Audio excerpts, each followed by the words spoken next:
awesome addition. So I can't really, again, talk about boating without talking about the events that happen on the river, including the Lake Superior Dragon Boat Festival. It's just one awesome example of the way the estuarium just kind of gives, or the estuary gives back to tourism in these kind of ways. There's also regattas, there's power boat races. It's just really cool to get out there and just see people enjoying the water in this way. But you don't really need expensive toys to enjoy the river. There are, or the estuary as well. There is swimming. You can swim down at Barker's Island. You can also swim at Wisconsin Point and many other places throughout the county. And then there's also stand-up paddleboarding opportunities. If you want to paddleboard out at the Wisconsin Point like this picture shows, you might have to bring your own gear, but you can rent paddleboards at Barker's Island and paddle around the island for little to no cost. So there is ways to get out and enjoy. But you don't have to get wet to enjoy the water. Many come just to enjoy the beach at Wisconsin Point, put their toes in the sand. And Wisconsin Point has also just undergone a extensive dune restoration program. This program has also added bathrooms. It's repaved the road. It's added renovated and nice parking spaces, and it's also increased accessibility by adding ADA compliant boardwalks. So it is really nice there. You don't have to get in there and you can just enjoy it from afar. I can't really talk about Wisconsin Point though without talking about shipping. Wisconsin Point is where the Superior entryway is. It's large industrial ships are coming in every day, and a lot of ship watchers love to come to Wisconsin Point because it's not as busy as Canal Park. You can get really up close and personal with the ships. You can watch them get loaded from the ore docks, and it's just really nice to just see them without the hustle and bustle. You can also see ships every once in a while from Barker's Island. Last time that we had the Dragon Boat Festival, it was just really cool. A big ship just kind of came right by. You don't get that anywhere else. So, but one other great way or other great thing that you can see things really up close is wildlife, but specifically the birds. Our region is a must-stop space for bird watching enthusiasts. You can find multiple species, including the endangered piping plover, which is in the top left. You can find bald eagles, snowy owls. Our region is in a wonderful migration path. So I might not be an expert on bird watching, but in the spring and fall, you'll undoubtedly find visitors in buses or coming from all over with binoculars out there looking at birds. It's pretty incredible to see, and there's a lot of programs that surround it. So if this is an interest to you, Wisconsin Point is definitely a place to stop. There's a lot of also indirect outdoor recreation opportunities that surround the estuary. They might not be directly on the water, but with human use, it does have an impact on the estuary. Superior and Douglas County is home to hundreds of miles of hiking and biking trails. The Superior Municipal Forest alone has a 1.6 mile paved trail called the Millennium Trail, which is an out and back trail. And it also features a 6 mile long mountain biking trail called the Pokegama Trail. The city also has a 5 mile paved trail with the Osage Trail, and that now connects to Wisconsin Point through the Bear Creek Trail. And I apologize, I don't have a really pretty tourism photo of it yet, but it just opened in October. And this was the photo I took while we were there for the ribbon cutting. This trail, the Bear Creek Trail, is 2.5 miles. So you can literally walk all the way down Wisconsin Point, all the way to Barker's Island now with very much ease. It's such a great opportunity just to get out and see Superior. I'd also like to mention some hiking opportunities outside of the city, specifically our 2 state parks. Pattison State Park, where this picture here is taken, is the home of Wisconsin's tallest waterfall, Big Manitou Falls. And then there's also Amnicon Falls State Park. Both of them feature beautiful vistas and great hiking trails, and they're really not that difficult. So anyone that wants to get out and try, it's a perfect place. Douglas County is also home to approximately 40 miles of the North Country Scenic Trail, and that's the trail that connects North Dakota to Vermont. So again, we have extensive hiking trail systems here. In the winter, outdoor enthusiasts can snowshoe, they can cross-country ski in the municipal forest, and then adjacent to the river, we also have 2 downhill ski resorts with Mont-a-Lac and Spirit Mountain. Also in the winter, you can go ice fishing. You can't really mention winter up here without mentioning ice fishing, because once the ice is thick enough, the ice shacks go up and they are everywhere until it's not safe to be out there anymore. And once the river freezes, the estuary also helps support events like the Lake Superior Ice Festival, with things like the Great Lakes Pond Hockey Tournament and ice racing, which we have 2 organizations that ice race on the estuary. So I can't talk about tourism in Superior and Douglas County without mentioning our biggest draw overall, which is our motorized sports. Superior and Douglas County has over 300 miles of maintained ATV and snowmobile trails. Routes for both come right through Superior, so business and right into our business districts. So you can literally stay at one of our hotels and access the trail system. It's pretty awesome. It was something that we had to fight for, and it was just wonderful to finally get that to happen. The Superior Municipal Forest, in my opinion, has some of the most beautiful snowmobile trails in the state. The Loop Trail that goes just along the St. Louis River is some of the most beautiful vistas that you will ever see in the winter, and you cannot get there during the summer. So if you can get out on a snowmobile trail, at least try going on that Loop Trail. It's worth the views. Our region also supports hundreds of camping sites. There are camping sites within the city and also privately owned campgrounds. There are campgrounds in our state parks and our county parks. And another draw worth mentioning in the fall is hunting. The Brule River State Forest does allow hunting within the various seasons. So there's a lot to do here, especially around the river. This makes my job fun, it makes it easy, and I'm always excited to showcase at any opportunity all of the wonderful things that you can see and do here. I'd like to start previewing for you our 2021 campaign. We decided to go with Remember Fun, inviting people to refresh their memories in Superior and Douglas County. The idea was everyone has been cooped up inside with COVID for the last year and a half. So why not get out and enjoy all of the beauty that surrounds us? We also have a summer ATV campaign that will be running along with this one, but targeted to ATV motorized enthusiasts. And I just love that our tagline is no paper trails, just scenic ones. Again, really hitting home that message that we are an outdoor recreation destination. In the fall, we go for a watercolor campaign because a lot of our most beautiful spaces to view fall color comes with water.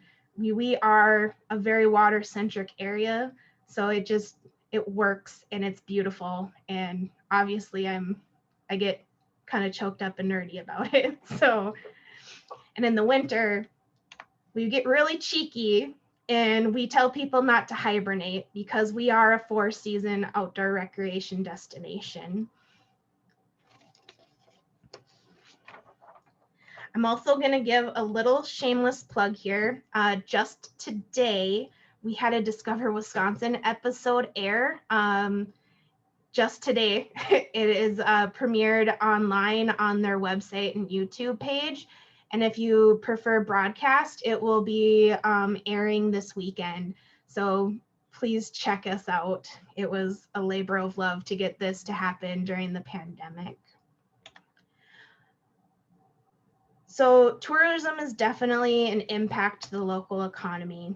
It is one of our top economic industries. COVID did affect us in 2020, just like it affected every other industry, but we really won't know the full impacts until the new numbers come out in May. So unfortunately, I only have the numbers here from our 2019 data, but the 2019 data definitely continued the upward trend we had been seeing. Tourism supported over 1,300 jobs in Douglas County alone, and it brought in over $150 million in business sales. You can't beat that. That's awesome. Our primary numbers are reporting that we only dipped as far back as our 2017 numbers. So it is indicating that we stayed strong throughout the pandemic, especially because we are an outdoor recreation destination. And we were uniquely situated to kind of weather that storm, but we're hoping to see these trends bounce back and continue to grow our industry and make it better than before. Thank you all for having me. I am happy to talk tourism anytime, anywhere, about anything. So if even after the Q&A later and you feel like you missed something, my information is here. Please email me or give me a call. Thank you, guys. Thank you, Nikki. As a writer, I appreciated your catchy slogans on your tourism campaigns, and you have our office in one of them. So it was kind of fun to see your office. I haven't been there in so long. But okay, next up is Chris talking about the St. Louis River Water Trail.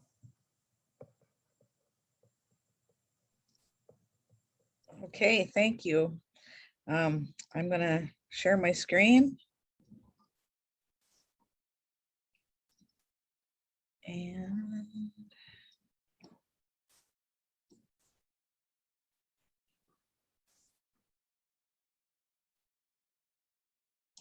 oops, I think I just unclicked something I was supposed to have on. Okay.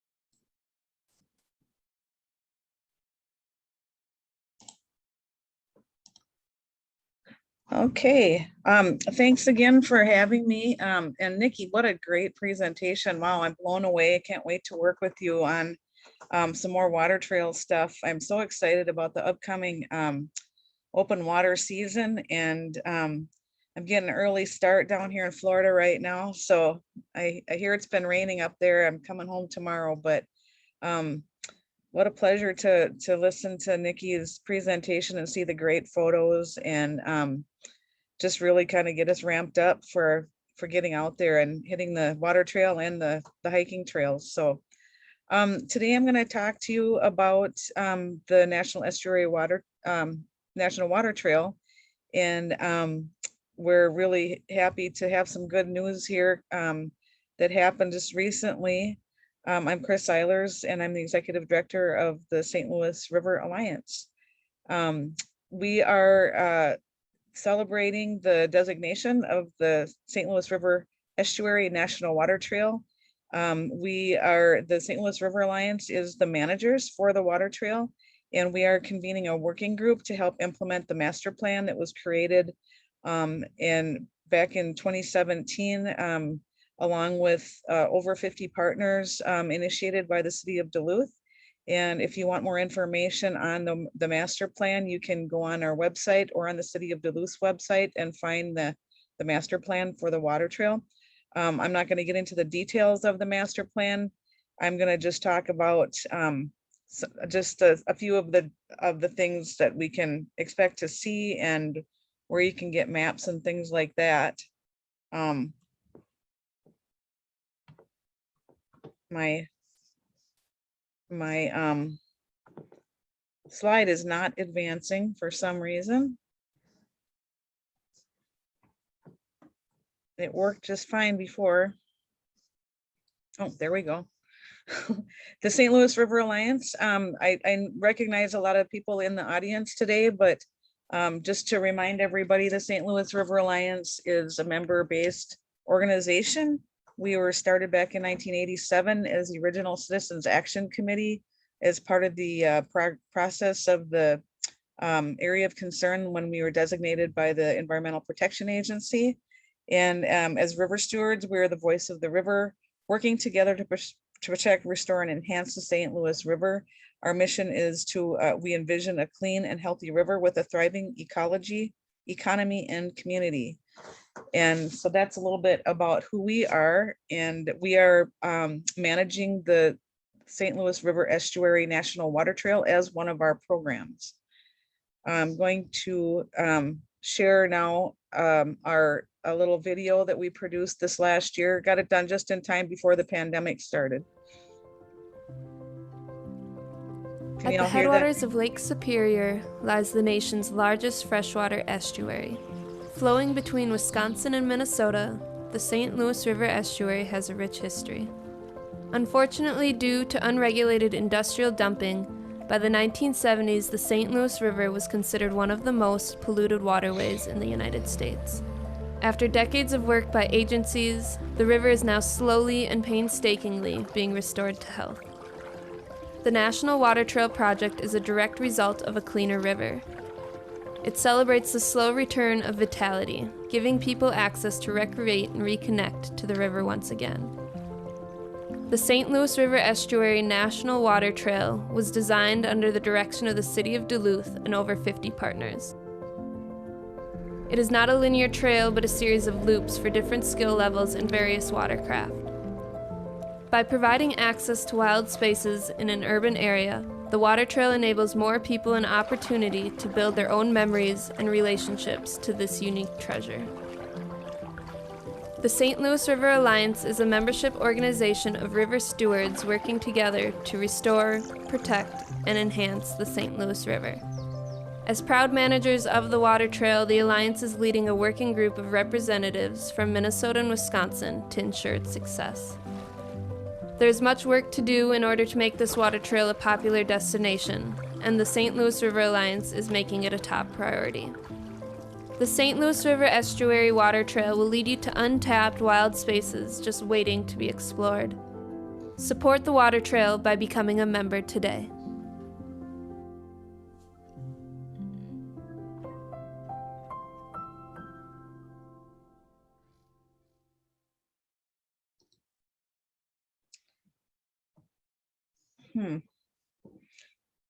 I'm not sure how to get out of this screen here.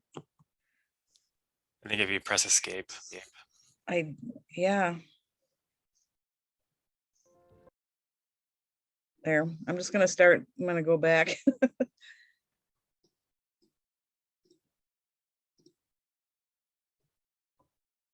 It's did it again. Sorry about that, folks. I'm just gonna hit there and I'm gonna start there. Okay. Sorry about that. If there's, I don't know if there's anybody who is with us today that is outside the area, but just in case, I wanted to just point out where we actually are. The St. Louis River Estuary is at the tip of Lake Superior at the St. Louis River, which is the largest U.S. tributary to the St. Louis, to Lake Superior. And as you can see down here, there is, we are bordered Wisconsin and Minnesota. So the estuary runs in between. We are a very large freshwater estuary of 12,000 acres. We are an important migratory stopover site and breeding grounds for many different birds and fish. And the estuary acts as a nursery. And we're the largest coastal freshwater wetland ecosystem on Lake Superior, and we're the most significant source of biological productivity for the western half of the lake. And there's, there's probably 100 other things that we can say about the estuary right now. But one of the things that I'm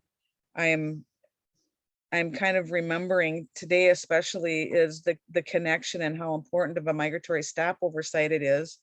Some of the birds that you might and animals that you might expect to see out here are, and I got some of these photos from Michael Furtman's Facebook page, and also Mike Mayu, amazing professional photographers. There's the merganser you might find out there, a rough-legged hawk you might see. My favorite is the river otters.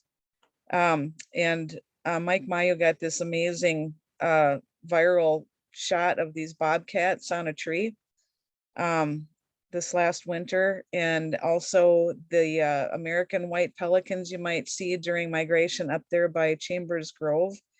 And the common tern is making a comeback, and we've been working on some habitat for the common tern, and that project will be done soon. Minnesota DNR has been working hard on that. So what really excites me about the estuary is the rich abundance of animals and fish. I don't have pictures of fish in here, but very popular fish. Game fish is a walleye, but the sturgeon, which is just a dinosaur of a fish, is making a comeback here. And during a lot of my paddles, especially at certain times in the summer, you can be paddling out there and seeing these big giant fish come to the surface and rolling on top of the water. And at first they look like a log coming out of the water. They're so big. But it's really special when you see a lot of these animals up close. And when you're out there, like Nikki was saying, we are in such an urban area here. When you get out there in the bays, you forget how close you are to an urban area. And we are so fortunate to have these treasures right here that I just can't hardly wait to get out there again. And this photo actually is, I had to sneak this in here. That's me yesterday paddling through the mangroves. And the reason I put this in here is, well, for one, I've got my hat on, but the other reason is because when the tour guide was talking about how important of a nursery the bay is and the mangroves, and while he's talking, I'm seeing some of the birds that migrate through the estuary and stop by, and I have to think about that that connection and how we're all connected and how special all of our places are. But we got to talking, and I shared some of the information about our estuary up here, and he's going to make a trip up here because it's part of his work to understand how these ecosystems work and how we're connected. So it was really special to be able to talk to him about what we have here. And I'm just going to talk a little bit about, getting out there and paddling is one of the most healing things for me that I can do. And we really encourage people to try to get out and see some of these beautiful places. This is by Chambers Grove a couple years ago. And like Nikki said, you can't talk about boating on the river without talking about fishing. And the water trail is meant for all different types of watercraft, and for swimming. It's meant for fishing, and this is Rob Moss. He's and his family. He's one of our old board members, and he likes to take people out, and he fishes almost 365 days a year. And he's always an inspiration to people. And getting families out on the water is really important and super fun, especially like Nikki said, with the pandemic happening. I think that people really started returning back to the outdoors because it was one thing that we could do, and it really helped restore our sanity. And so I think that people are kind of remembering that connection right now, and that's the biggest thing that we hope to accomplish through the water trail and from the Alliance, is to really connect people back to their source of life and the water, and rebuild our relationships and rekindle those special memories that we have from when we were growing up. And a lot of the work that was done has been, we've been working on the cleanup of the river for decades, and the National Water Trail designation is a celebration and a direct response to the cleanup of the river. And so that's why it's so special to us too. And, you know, Bill Majewski is in the audience today, and he can tell you stories about, you know, how dirty the river has been in the past. And now when we go out there, you know, we're just entering a new era right now of a cleaner river. And it's so really fun to just be a part of this and see people really enjoying it. In 2017, we submitted an application. The city of Duluth, and along with 50 partners, finished this application that was a really long process. We worked with some people from the National Park System, and we're finally able to submit the application, and it was accepted and sent up to the Department of the Interior to be signed. And we anxiously awaited for that signature for 3.5 years. And this last October, it was finally designated as a national water trail. And now what that means is that you will now find us listed on the National Park Services and the official National Recreation Trail database. And if you go on that database after you've spent some time out there and paddled around or taken your boat out or your stand-up paddleboard or however you want to enjoy the water trails, and you can get on there and leave a review for us. So some of the advantages of becoming actually an official national water trail is that we'll have more public awareness, and you can go on the National Parks website and you can find us. It will bring more tourism to our area and more recognition. And one of our meetings that we're meeting, our advisory council was meeting, and the question was asked, how will we know we've been successful? And I believe it was Deanna who said, when people start getting tattoos of the estuary, because everybody has tattoos of Lake Superior, but when people start getting tattoos of the estuary, then we'll know we've been successful. So that's just one of the pieces how we know we've been successful. But I think that, you know, I'm so happy to do this with Nikki today, because she had some great photos and so many different ideas for tourism and things like that. We are implementing the master plan, and like I said, you can check out more of the details for that. But some of the things that we've already accomplished on our advisory council is we've created our governing documents. Because we are running this as a program of the St. Louis River Alliance, we had to create some special governing documents. We've secured some funds to work on the water trail, and there's many more things that we have accomplished. We've worked on some, you know, the logo. We completed the maps, and here is the cover of the map. And that was a big undertaking. We spent almost a year creating these maps, and they're out. We released them this last May or June, I believe it was.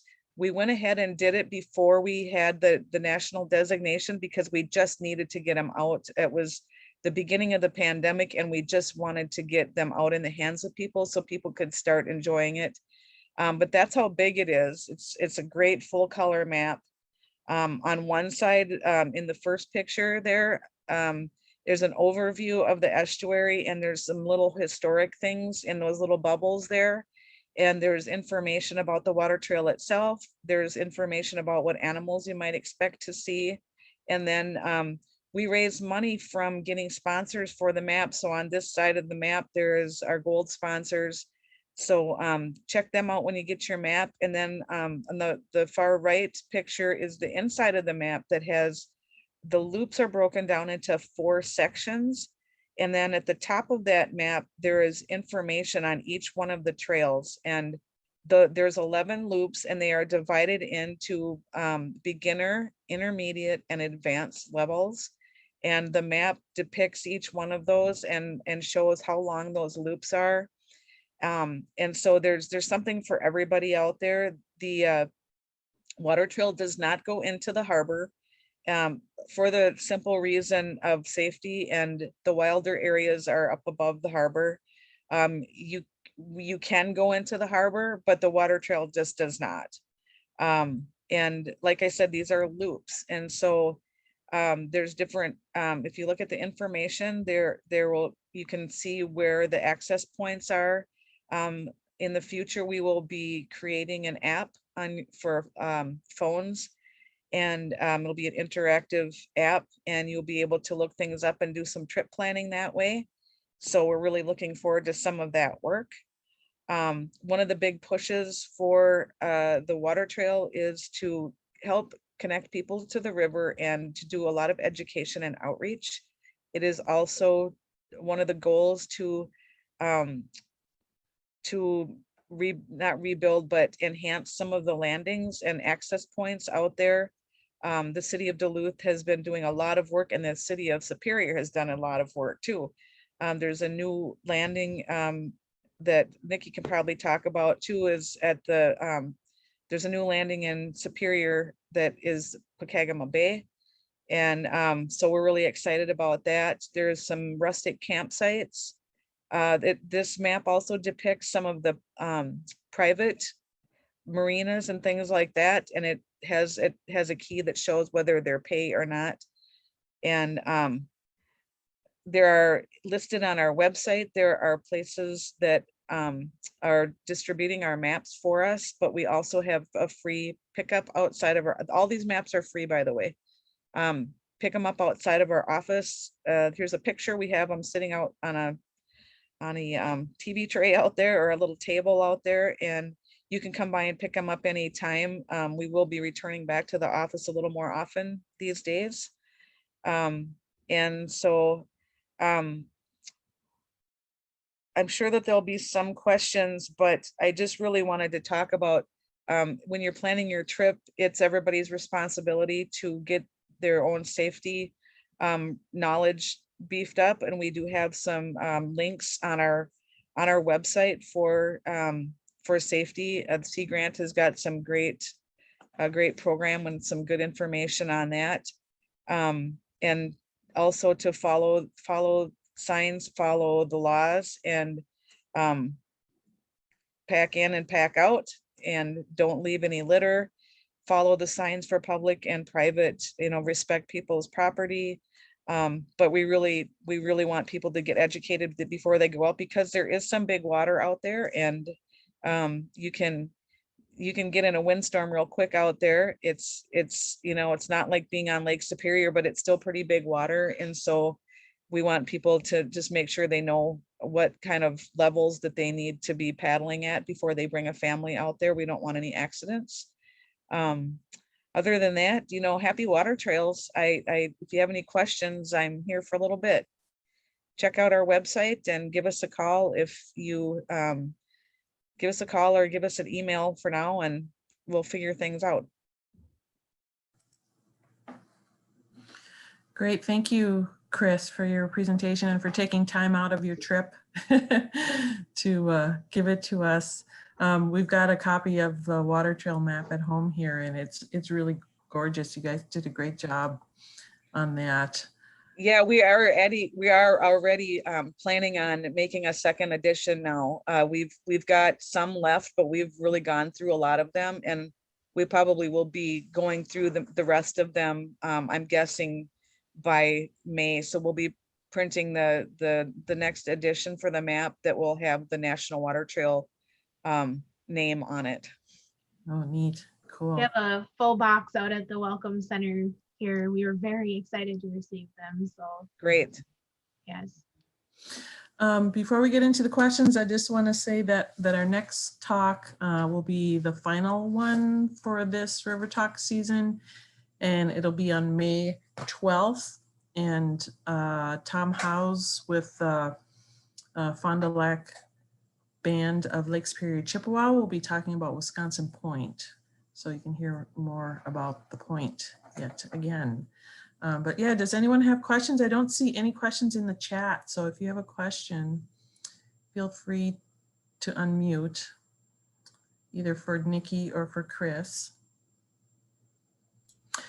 I asked Chris a stupid question in the beginning about whether anyone's ever thought that the water trail is a hiking trail. She said, oh, we never heard, there was one person, but we never heard from them again. Bill, you have a question? I was going to ask Nikki, did you have some help putting together that promo that you just gave us? No, that was all me. Really? Yeah, I mean, I did hire the photographers that took the photos, and Yeah. that has been a multi-year project to build those assets. But no, this is what I live and breathe every single day. And you know, like I said, when we decided to do the rebrand in 2017, we really took stock on what are our main assets. And like Chris was saying, with all the hard work that everyone was doing with the St. Louis estuary and everything else that was going on, it made it a no-brainer. So yes, this is what I do. This is one of my many hats, but this is one I'm passionate about. Well, good job. Good job. Thank Well done.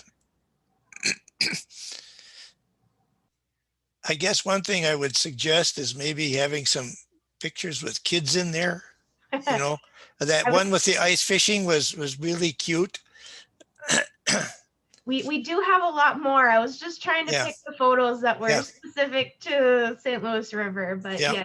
yeah. If you stop by and pick up our latest travel guide, it's a family. The cover photo is a family hiking at Pattison Park, and like they're swinging their daughter between them. It's a very good photo. Hmm. You know, another thing that happens is when we've got good ice, there's a lot of people that ice sail out there or skate on the estuary or on the nearby lake. So I just kind of want to make another plug for the Ice Festival. In the past, we've had curling out on the estuary. Mhm. Next year, they're planning on making, I don't remember exactly what it's called, but they're going to cut a circle into the ice and put a motor on it, Yep. like an ice carousel. Mhm. That's what it's called. And then the Rotary has been considering doing a ice dragon race during the Ice Festival. So there is a lot of creative people working very hard to make our assets even better. Yeah, I want to do an ice carousel. That sounds like really fun. From what I hear, there might be 3 at Ooh. next year's Ice Festival. So going in different directions. So stay tuned. Last weekend in January. Neat. Nikki, I was glad you got into in your presentation a little bit about COVID effects to tourism. And I know you said, you know, you're not sure, you don't have all the numbers yet, but just an observation I made when my husband and I were out during about this time last year during the pandemic in some of the parks around Superior and just outside of Superior. There was a ton of people there. And I'm just curious about whether they were mainly just local people who wanted to get out or if they were from other areas too, but it'll be interesting to. Yeah, I mean, we don't really have hard data on, there are things you can do to track some of those out of state visitors. It's outside of our range of money, but I can tell you that our 2 state parks had the biggest years they've ever had for park attendance.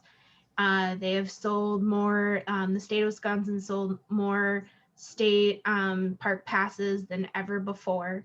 And I can tell you, whenever I've gone anywhere, I've seen more Minnesota plates deeper into the county than I've ever seen before. So it was a good and a bad year, depending on how you looked at it. Nikki, I hope you're promoting the muskie fishing. That seems to be a big thing on the river. I know you didn't have any tonight, but I'm hoping you're promoting that. You bet. And the walleye fishing is as good as it is any place in Wisconsin or Minnesota. Oh yeah, we do, especially around openers, since the Wisconsin opener I think is about a week or two ahead of the Minnesota opener. We do a lot of digital advertising for that. If you don't live here, you're probably not going to see anything we're doing because it's not targeted to people who live here. Yeah. But we do really dive deep around different fishing openers. We do a very strong campaign around the Brule River every year. And, you know, I mean, the River of Presidents, how could you not? Yeah. So, Yeah. yes, we are very keenly aware of the different niche markets that we can reach out to. Great.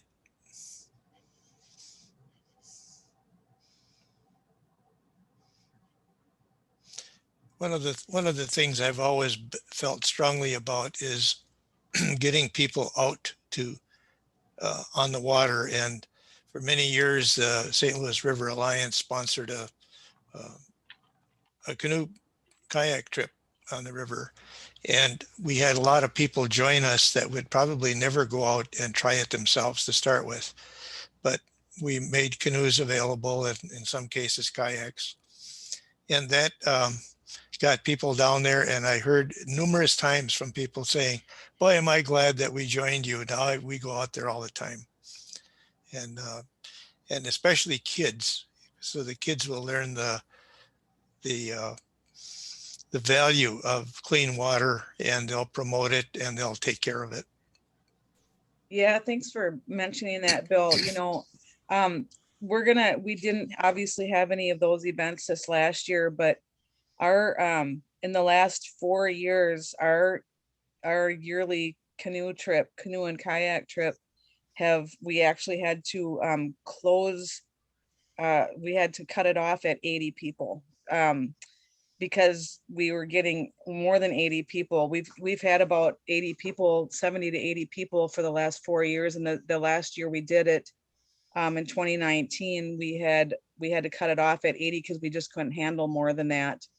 And it's hard to find a place where we can all get to, you know, where you can park and get in there. We had to do it at Chambers Grove 2 years in a row because there was no other place bigger. But what some of the things the Alliance is working on in the future is some more programming to get more people out on the river, not just once a year. We're joining with other of our partners and trying to work on getting more people out there. So also there's another group called Paddlers Alliance, Northland Paddlers Alliance, and they get people out once a week at least.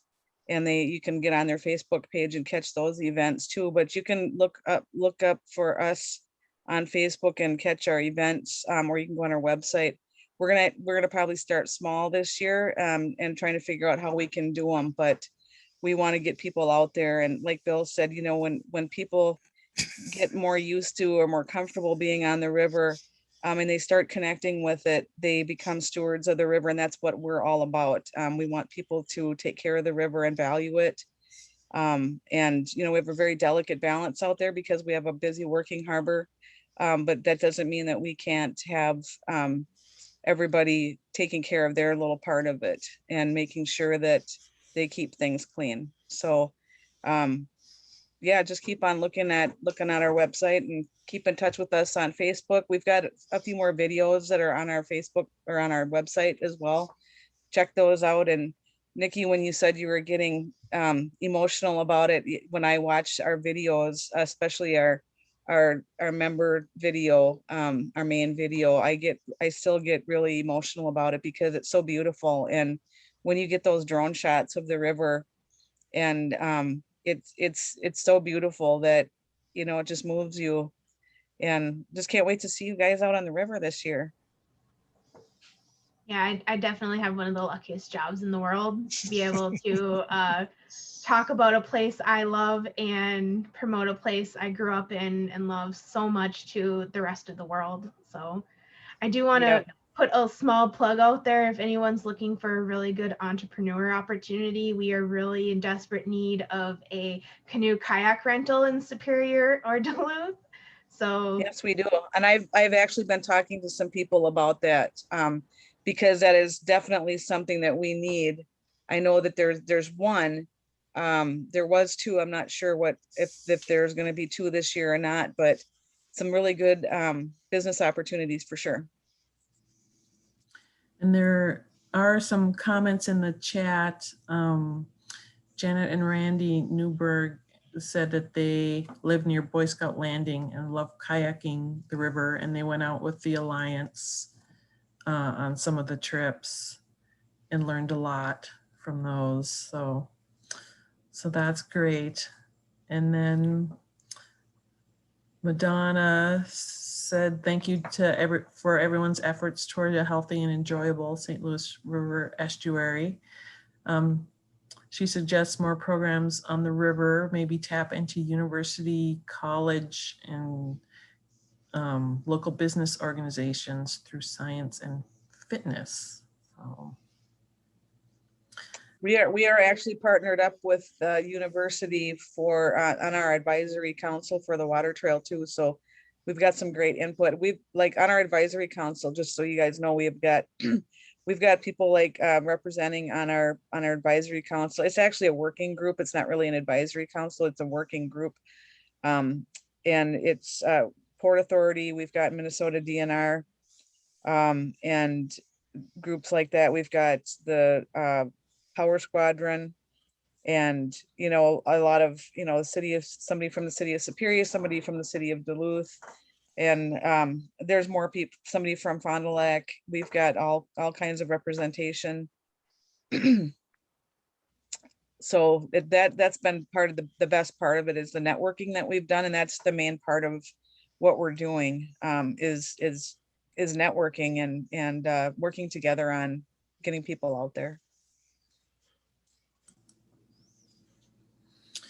And on that note, I think we'll have to wrap up here, but thanks to our speakers and thanks to our audience for attending. It's very interesting and inspirational. Just makes you want to get out there. Great job, both you guys. Good ambassadors for the area, for sure. Thanks for having us. It's good to Thank you. see who's here. And the warblers are coming through, so get out, Ooh. watch the warblers. All right, great. Yeah. We're looking for the piping plovers, so hopefully they'll be here Yep. soon. Not too soon, but in a couple of weeks. Mhm. All right. Good trip Thanks. back, Chris. Thanks, Marie. Yep. Take care, you guys. Thanks. Bye. Thanks, everyone. Bye-bye.